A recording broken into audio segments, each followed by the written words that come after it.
Dans la vidéo d'aujourd'hui, nous allons parler de comment démarrer une plantation d'EVA en Afrique.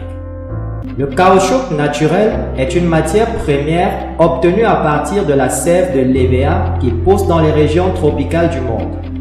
Ils sont fabriqués à partir de polymères du composé organique isoprène. La sève est appelée latex et ils sont collectés en faisant une longue coupe à travers l'écorce. Ce latex est un liquide blanc. La sève coule le long de la coupe et est recueillie dans un pot attaché au tronc de l'arbre. Ils sont ensuite séchés et passés entre les rouleaux pour former des feuilles de caoutchouc. Une plantation d'EVA a un revenu net annuel moyen de 12 757 $ américains.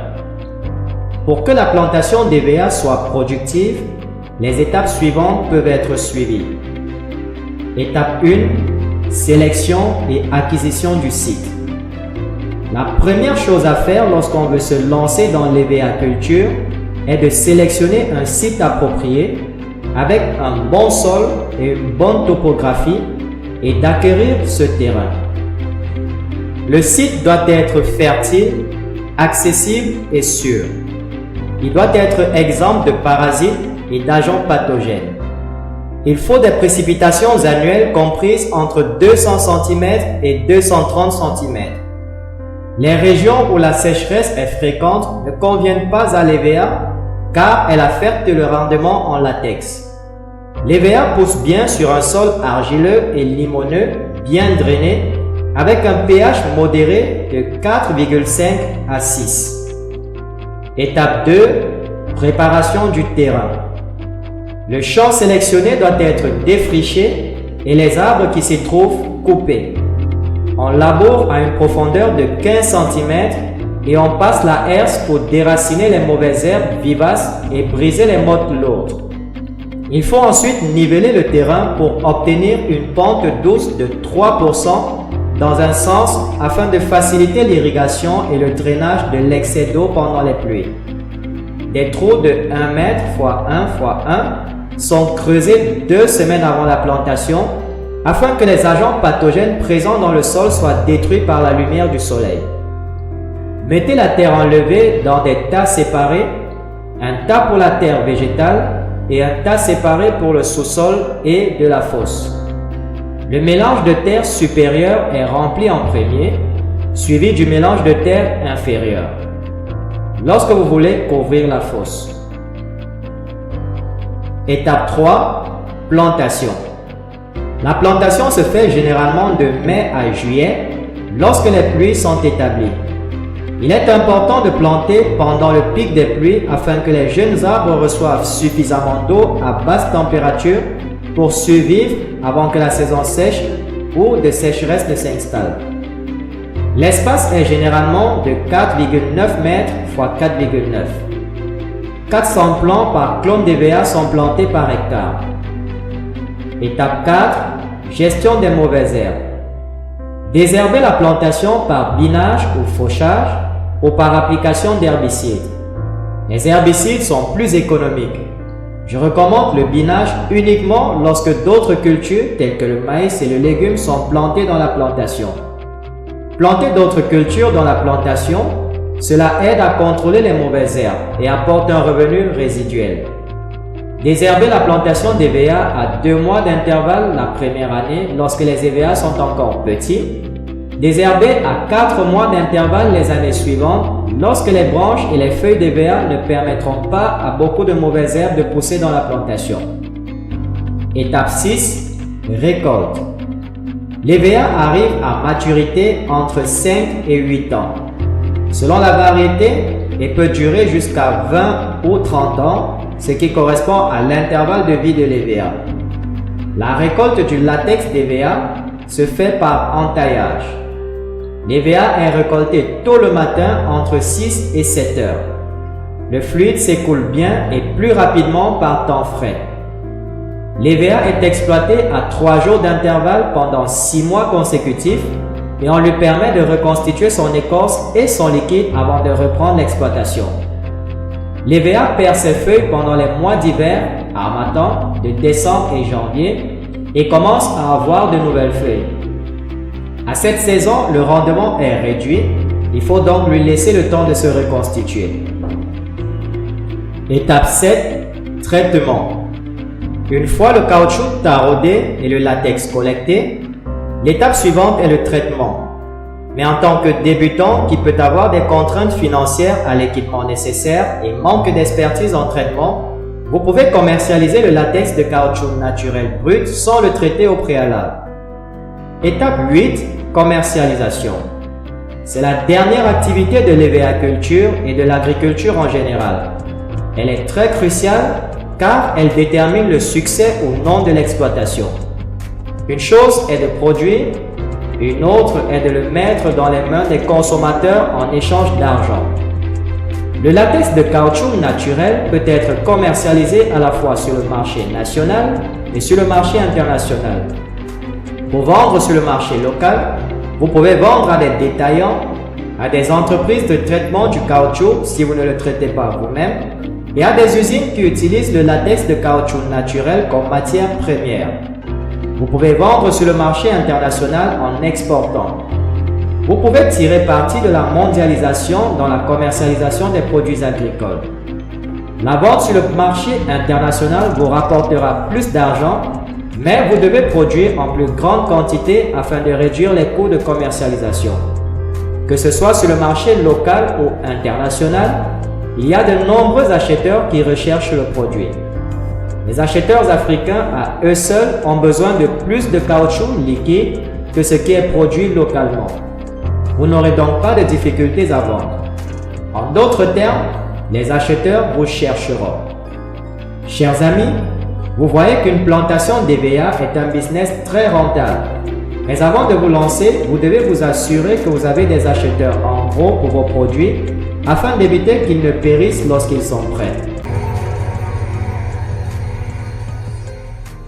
Le greffage, par définition, c'est une méthode pour multiplier les plantes.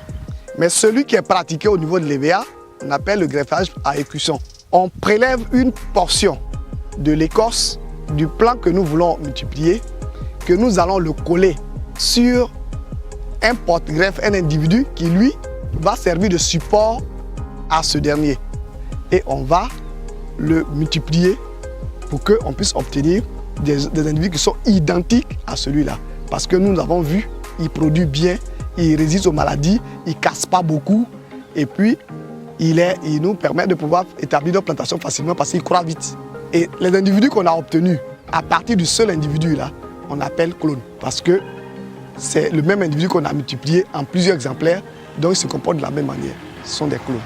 Et à partir des clones, vous êtes sûr que si vous savez que cet individu-là, il produit 2 kg par saignée, ou bien 1 kg à chaque saignée, ce que vous allez planter là-bas, là, il va produire aussi 1 kg chaque saignée.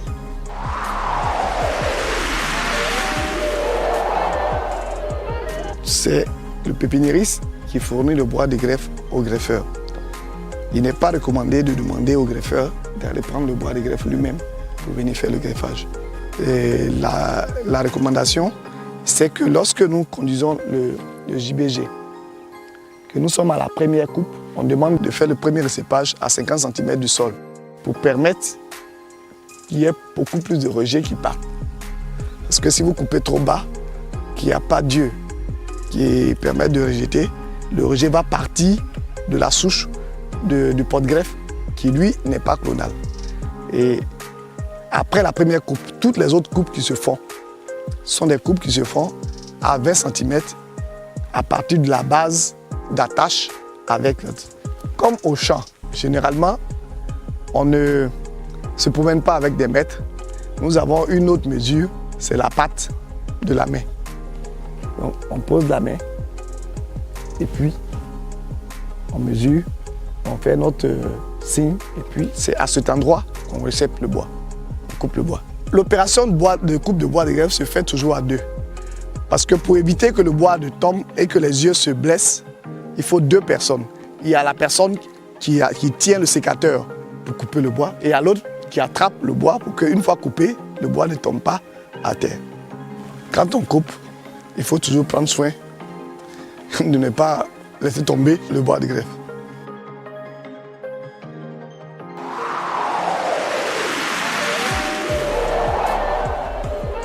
Lorsqu'on prélève le bois de greffe en champ, sur le jardin de bois de greffe, qu'on doit le transporter sur le lieu de la pépinière, le bois de greffe est conditionné dans ce type d'emballage.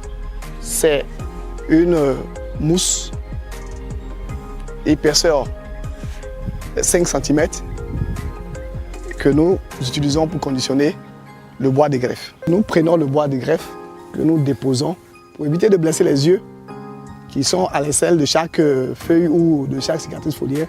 Je dépose avec beaucoup de précautions. Ce bois qui est disposé sur la mousse, qu'est-ce que nous allons faire? Nous n'allons pas nous arrêter là.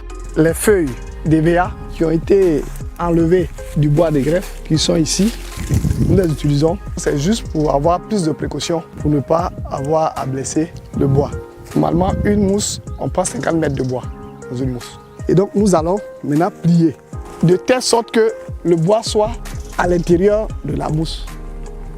Maintenant, une fois ça fait, à l'aide de ce caoutchouc, nous allons attacher fermement, de telle sorte que même si ça doit bouger, c'est l'ensemble qui bouge en même temps et le bois ne bouge pas à l'intérieur.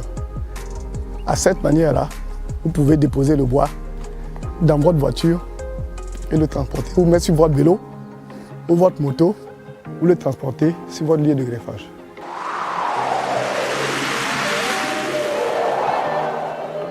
La caisse de greffage, c'est la caisse dans laquelle il range ses instruments. Quand il arrive sur parcelle, c'est dans cette caisse qu'il prélève les greffons et il les range dans cette caisse qu'il utilise sur la parcelle de greffage. Le chiffon qui est propre, il l'utilise pour enlever les grains de sable qui sont sur le bois de greffe et il l'utilise aussi pour nettoyer la base des plans à greffer. Nous avons le couteau de greffage. Ce couteau qui sert à prélever le greffon sur le bois de greffe et à ouvrir les fenêtres sur le porte-greffe et le greffon. Le couteau est toujours accompagné d'une pierre qu'on appelle la pierre à affûter parce que le couteau doit être très tranchant. Et donc la pierre sert à ça, à affûter le couteau. Il y a le matériel qui est fourni par le pépiniériste. C'est la bande de greffage. Cette bande de greffage est achetée par le pépiniériste et mise à disposition du greffeur. En fait, il s'agit de bâches qui sont découpées en petites bandes, environ 30 à 35 cm de longueur sur 3 cm de largeur. Et c'est ça qui permet de ligaturer le greffage ici. Un autre matériel qui est fourni par le pépiniériste, c'est le bois de greffe. C'est sur ce bois que le greffeur va prélever ses greffons et ces greffons qui vont servir à faire le greffage.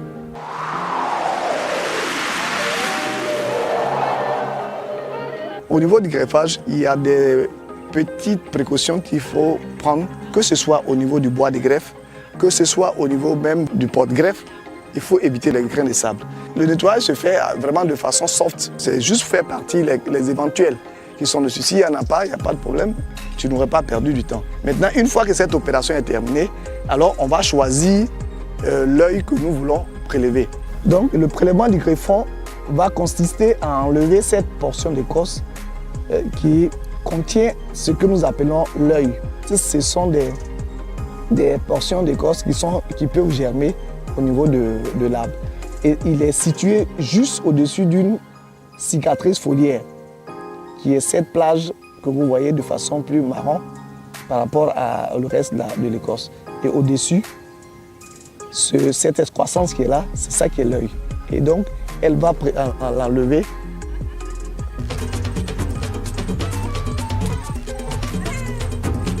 Et quand ça passe, il y a un bruit que vous avez entendu.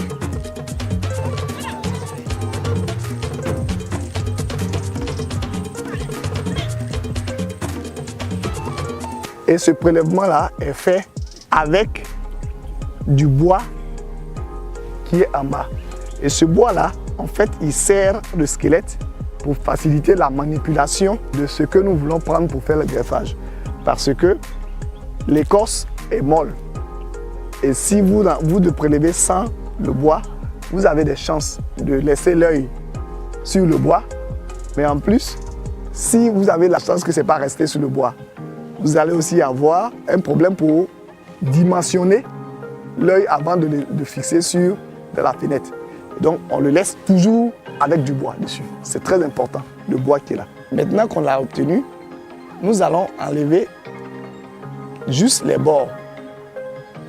On enlève les bords de telle sorte que ces points de bois morts et d'écorce mortes soient complètement détachés de notre greffon. Donc c'est l'opération qui a été faite.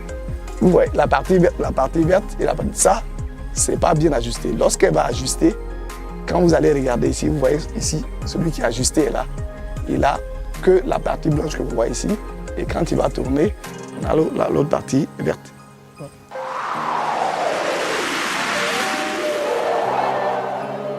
Le greffeur qui arrive le matin, il vient très tôt pour éviter que le soleil le fatigue après. Les feuilles sont toujours plus arrosées par la rosée. Donc, il passe sa main entre les plants et il fait ce qu'on appelle l'égouttage pour faire descendre les éventuelles gouttes d'eau qui sont dessus. Une fois qu'il a fini cette opération, alors il va venir pour ouvrir ses fenêtres.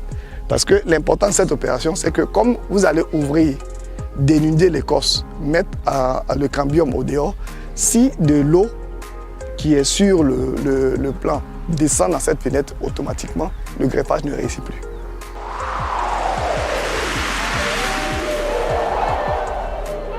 Elle va commencer d'abord par nettoyer la base. Nos ennemis, c'est les grains de sable. Donc, partout où on pense qu'ils peuvent être là, il faut les enlever.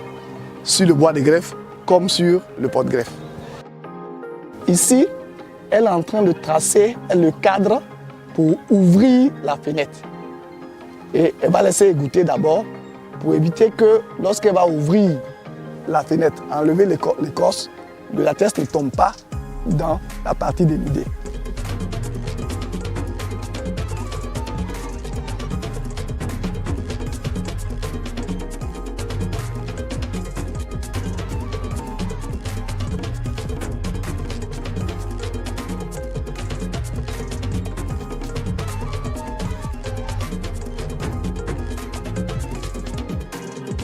Elle va maintenant ajuster la taille de la fenêtre qu'elle va ouvrir. Maintenant, elle va décoller le greffon. Alors, regardez bien les gestes et les doigts. C'est celui-là qu'on pousse. L'autre attrape. C'est l'œil qui est là, qui est resté sur le corps. Elle va laisser recoller sur le bois.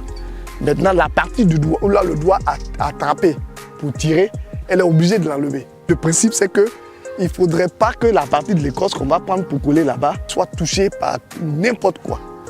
Ce geste qu'elle fait là, le geste de haut en bas là, il faut remarquer que le geste est fait en poussant la peau vers l'extérieur.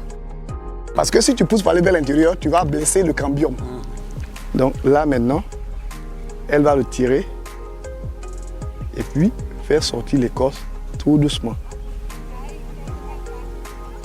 Elle ne le coupe pas entièrement.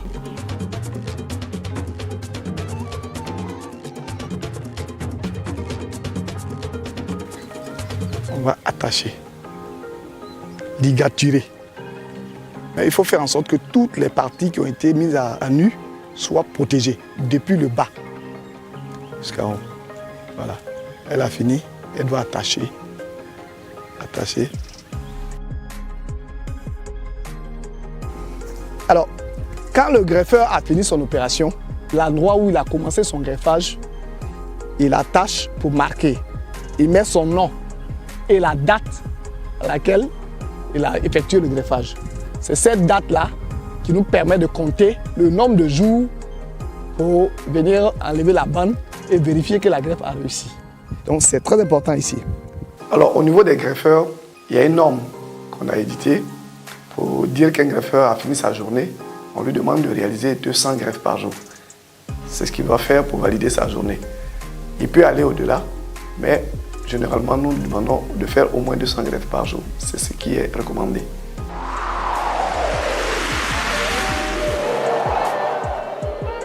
Généralement, il est recommandé, après avoir effectué le greffage, d'aérer la pépinière de telle sorte que l'humidité liée à l'ombrage important, lorsque les pépinières sont à un âge un peu avancé, ne favorise le développement des champignons au niveau des greffes effectuées.